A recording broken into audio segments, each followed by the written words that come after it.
Do you see anything wrong with this picture? I'm gonna give you 3 seconds to figure it out.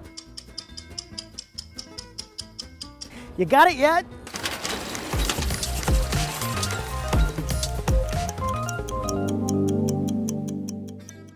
While I certainly enjoy working in the studio, I love to photograph people in the real world. I've got Maria out here in New York City and want to show her in this environment.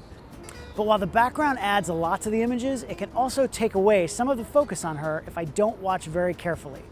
The biggest mistake beginning photographers make is not looking at the background before pressing the shutter button.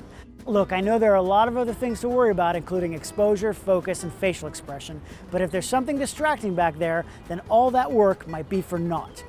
The most common infraction is having a tree or pole coming out of your subject's head. If we're in the park, there are trees everywhere. If we're out on the street, there are light poles or telephone poles to deal with.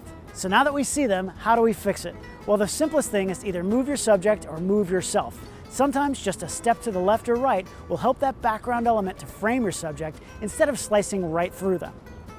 If moving left or right doesn't work, you can also try to move yourself up or down. The sky or the ground is usually a cleaner background for your pictures.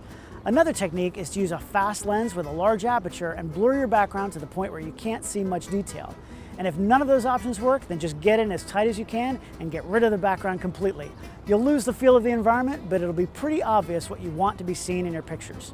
At the end of the day, the key is to slow down and pay attention to every element in your images. Keep your backgrounds from getting distracting, and the focus will be clearly on your subject.